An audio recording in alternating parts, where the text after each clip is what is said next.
el Centro de Investigación Interdisciplinaria de la Facultad de Filosofía presentan Tiempo y Memoria con Cecilia Figueroa. Comenzamos.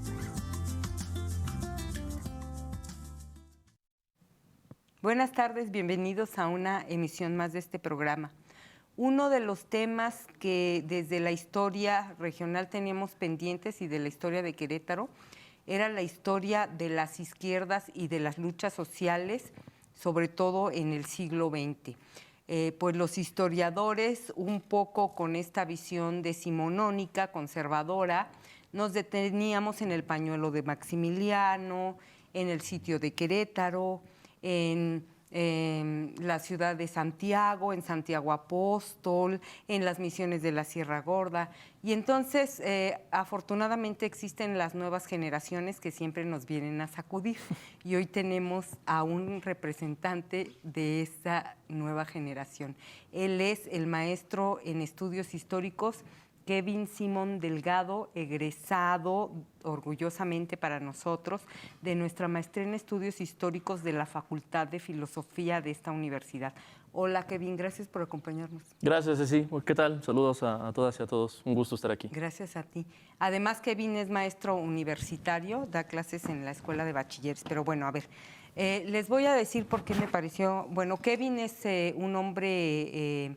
de medios de comunicación, lo hemos visto en radio, en tele, pero me pareció fundamental que viniera este programa porque este libro, Querétaro en pie de lucha, que es de su autoría, este es el tomo 1, está ya en el horno el tomo 2 y se está cocinando el 3, ¿verdad, Kevin? Así es. Y entonces les voy a decir por qué me pareció importante, porque además de que nadie había tratado de manera seria y meticulosa la historia de las izquierdas en el siglo XX, Kevin, quiero decirte que me encanta de ti como historiador que eres agudo, ácido y que no tienes consideraciones ideológicas, dogmáticas. ¿A qué me refiero?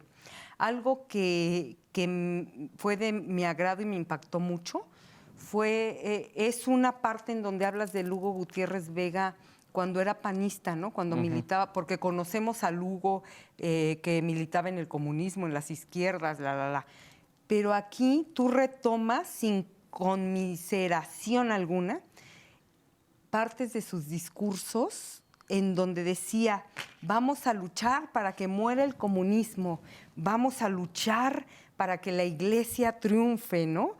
Y entonces yo veo eso en ti, fíjate, y eso me encanta. No estás casado con nada ni con nadie. Entonces, y además utilizas fuentes súper interesantes como estas de la KGB mexicana, que es el CISEN, Sí. Siempre me equivoco. Dirección Federal de Seguridad. Ok. Entonces, a ver, tú como historiador que le entraste por primera vez a estas luchas y a estos archivos, platícanos lo que te parezca más trascendente.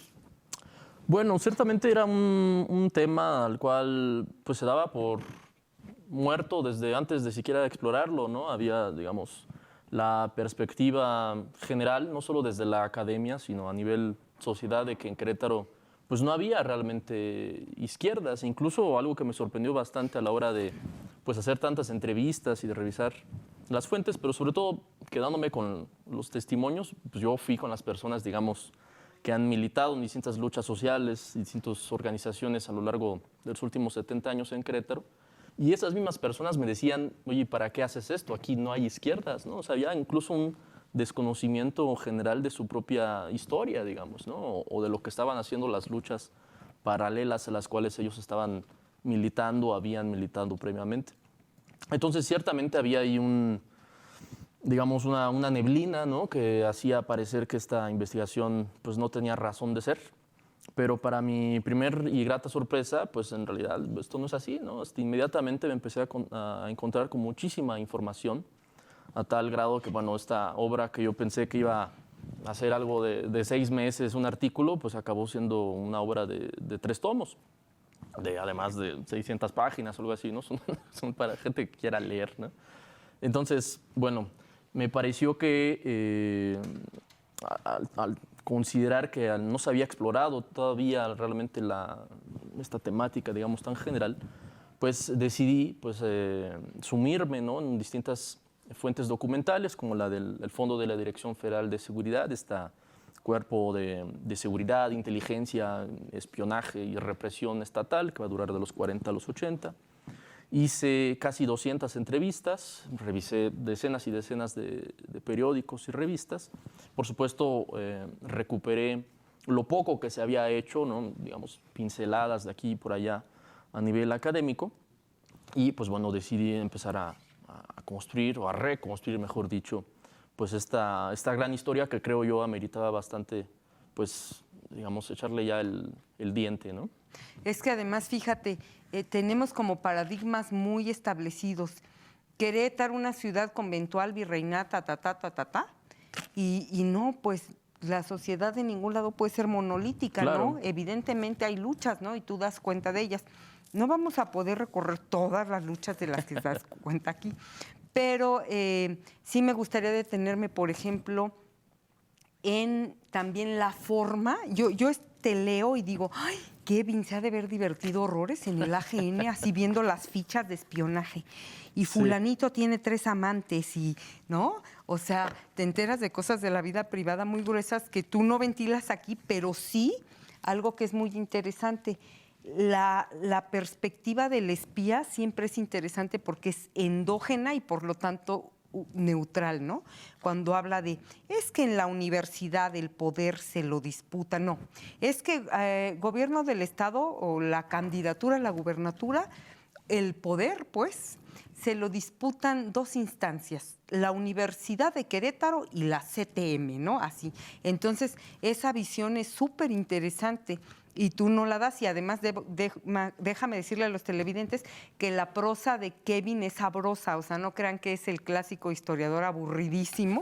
Gracias. Es una prosa sabrosa, muy ácida, como, no sé si lo haces sin querer queriendo, pero sarcástica, así como que te gusta exhibir a la gente, ¿no? Esto de Hugo Gutiérrez Vega, y eso hace como darle otro giro a la historiografía o a la historia que estábamos acostumbrados en Querétaro, ¿no? Sí, bueno, ciertamente algo que me gusta hacer es poner los puntos de contraste. Quizá no es así como con la intención de exhibirlos en nada, ¿no? Pero vaya, creo que nos habla, así como la sociedad o la ciudad pues no es monolítica, pues tampoco las personas. Y tenemos casos como el de Gutiérrez Vega que evoluciona, ¿no? Se va a ir cambiando, digamos, sus posturas políticas e ideológicas a lo largo de su vida.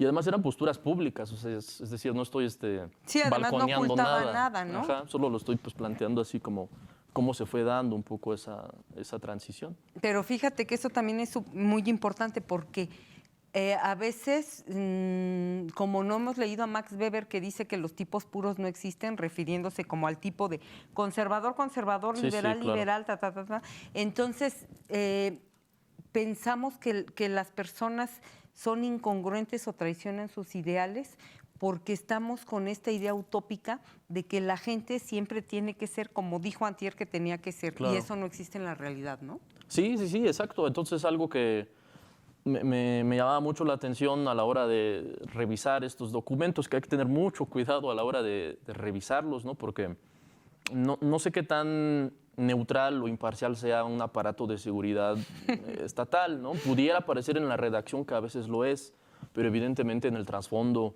pues no es así. Entonces hay que manejarse con cuidado. Hay mucha información ahí personal que, como bien dices, opté por no emplear porque de entrada no le veía yo el interés histórico para reconstruir, digamos, una lucha que era colectiva, pero sí en algunos fragmentos sí retomé cuestiones personales justamente para darnos una idea de hasta qué nivel llegaban, digamos, a meterse en la vida privada pues, el sistema, el aparato estatal, con la intención de controlar, cooptar o, en los casos más drásticos, pues reprimir, ¿no? Ya sea encarcelando o asesinando y desapareciendo, ¿no? Estamos hablando de una etapa pues de la hermosa era priista. Claro, ¿no? Del autoritarismo, ¿no? Con su peor faceta, ¿no? Entonces, sí había que tener cuidado con todas esas fuentes. Y lo que me gustaba hacer, lo que me sigue gustando hacer, pues es triangularlas, ¿no? Plantear qué dice el documento gubernamental, qué dice la prensa, que en mayor o menor medida, dependiendo qué prensa estamos revisando, pues es vocero un tanto de los intereses gubernamentales, aunque tenemos claro la prensa independiente, que es más difícil de rastrear, con también sus asegúnes. Y por otro lado, pues el testimonio, que yo creo que era algún elemento muy importante, el hablar con la gente que lo vivió.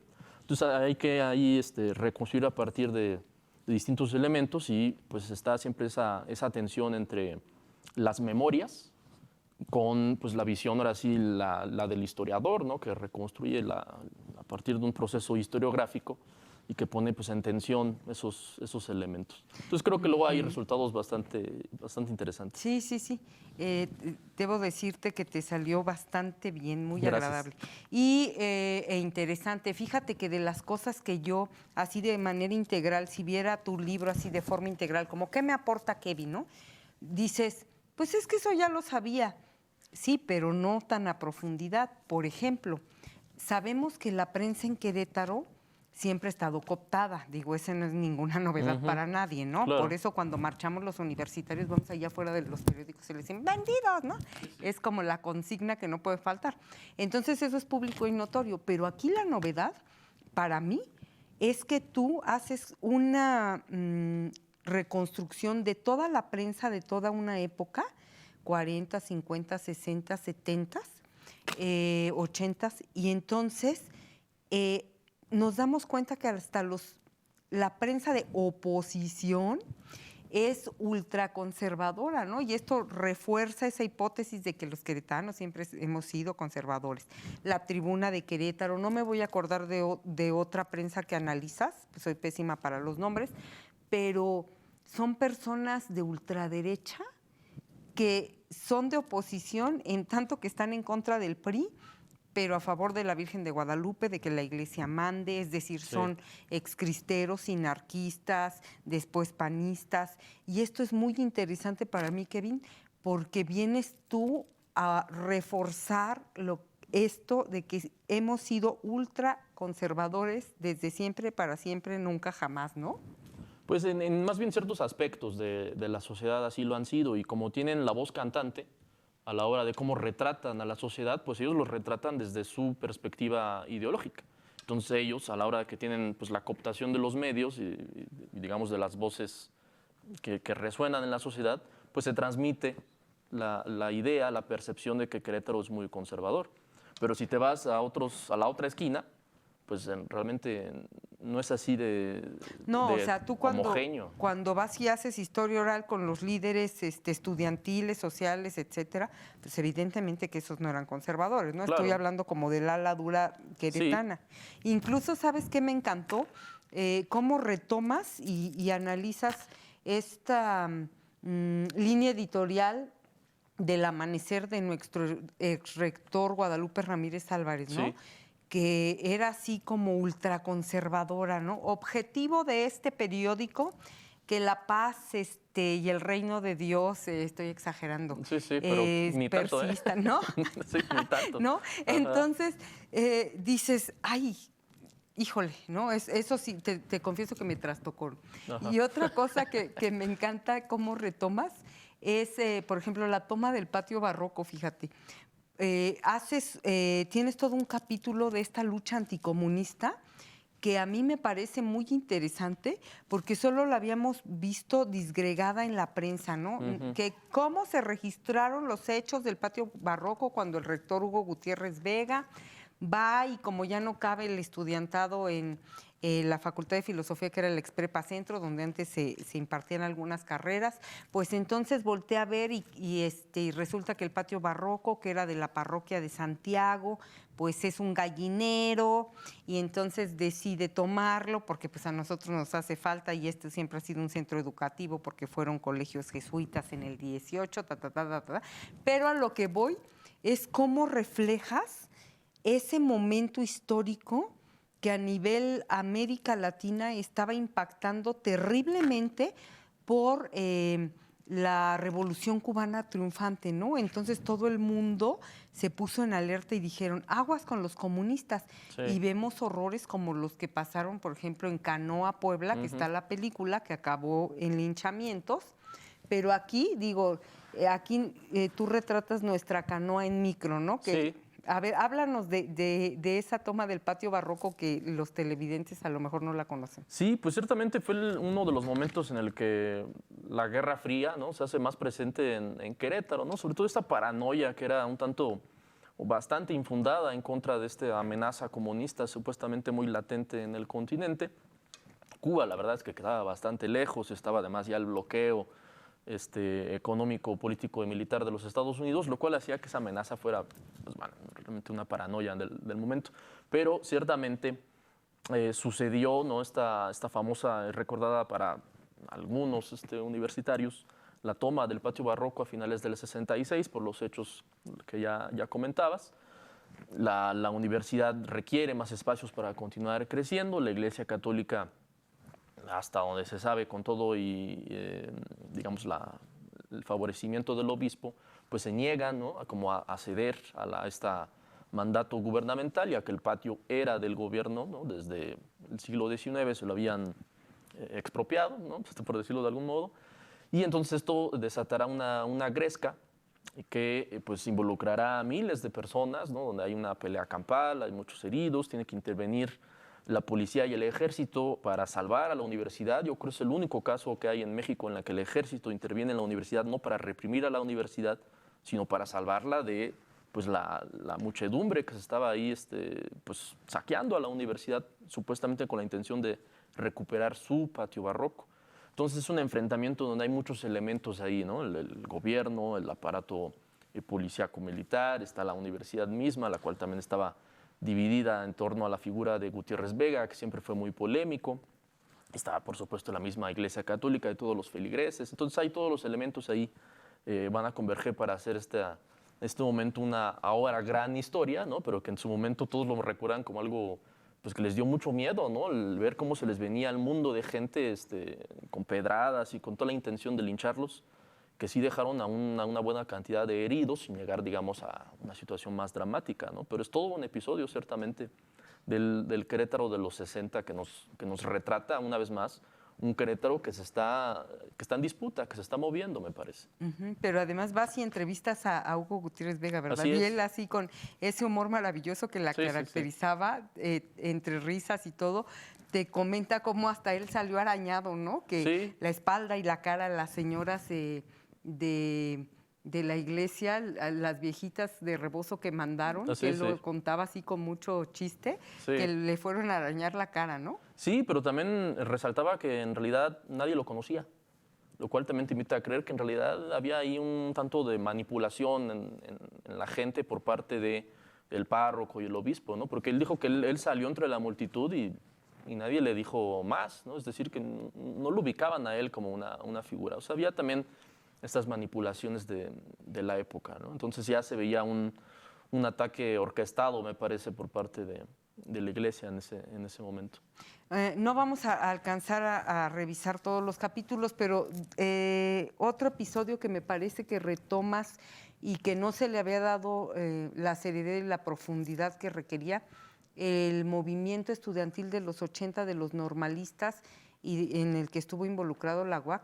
Ahí también es muy interesante, les digo a los televidentes, por si les interesa el tema, lean el libro, cómo fue también esta represión, ¿no? De cómo la policía incursiona en espacio universitario y saca así, literal, de las greñas a los normalistas y a los universitarios. Hay una marcha, hay represión.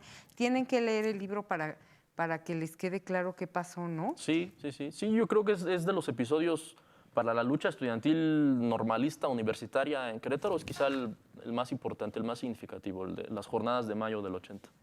Pero también si quieren retroceder, por ejemplo, a los 40, que tampoco había habido nada en Querétaro, Kevin, escrito, los sinarquistas, los descendientes de la lucha cristera, cómo surgen los sinarquistas y de esta ultraderecha después el Partido Acción Nacional. Esa parte también creo que es súper relevante para entender al Querétaro de hoy, ¿verdad? Sí, podemos rastrear ahí, pues ahora sí que para eso es la historia, ¿no? Para comprender nuestro presente de manera más cabal. Así es. Pues mira, el tiempo se nos terminó, pero por favor a los televidentes que estén interesados, compren Querétaro en pie de lucha. Memorias de las Izquierdas y Luchas Sociales en Querétaro, y estén al pendiente de los siguientes 2 tomos. Este lo pueden adquirir en la librería universitaria, que está en Próspero, en Río de la Loza, ¿verdad? Sí, también abajo de Ciencias Políticas, bueno, todas las sedes. Muchas gracias, Kevin, por habernos acompañado. Gracias. Y a nuestros televidentes, nos vemos en la próxima emisión. Buenas tardes.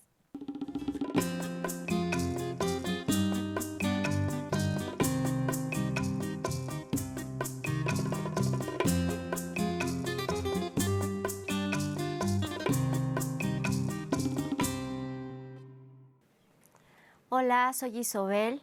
El día de hoy presento partes de mis textos de mi siguiente poemario. Estoy intentando poder rescatar una de nuestras lenguas madre, que es el náhuatl. Hoy solo presento en español, espero que les guste. Y ante el abandono me fui reconstruyendo, rescatando mi vida olvidada, recurriendo a las plantas para estabilizarme, llorando todo lo necesario, sufriendo en silencio, sacando fuerza del viento, acercándome al fuego, sumergiéndome en el agua, cantando, bailando, haciendo magia con lo poco que tenía, pensando en la alquimia que necesitaba para salir del pozo de las mentiras, de la realidad creada y falsificada, de las amistades que me dieron la espalda, de la falta de empatía de quien más amaba. No quedaba nada más que el hechizo de mi agua de luna que día a día me curaba. Fragmento 1. En pleno eclipse conecto con mi menstruación, con toda la sensibilización, con ese regalo incomprendido, indeseable, ignorado. Nada que la hechicería pueda borrar o cambiar. Se presenta la magia interna, el presente que muestra complicidad, para cambiar y poder avanzar. Somos únicas e irrepetibles, trascendemos y corremos. Nadie nos duerme ni nos detiene. Nuestro corazón nos habla, nos susurra y alcanza. Todo es vasto, la luna nos guía, acompaña y abraza.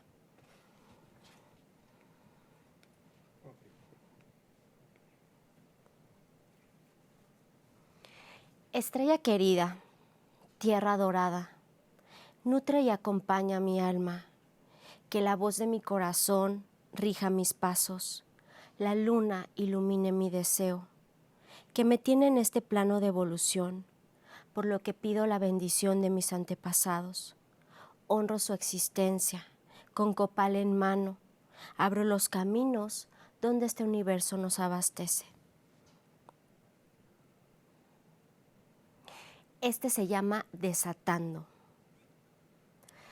Miradas de fulgor, nubes esclarecidas, deseando antifaces para abismal imagen. Con corazón convulso, las miradas van fusionando, deseos incontrolados. Gritos comenzando, esperando el flagelo del escarlata corazón que cada noche aguardo. Deseo volar y devorarte, en ósculos llenos de humedad, saliva dilatando, fluyendo, roces perfectos, hálito intensos, de vida, de supervivencia, gemidos guardados, surgiendo, manos tocando, dedos penetrando. Aduéñate del líquido, de mis latidos, trágate todo, déjame en nada, introduce hasta adentro lo que tanto deseo, consúmeme completamente, colma mi ansia, te concedo y me entrego.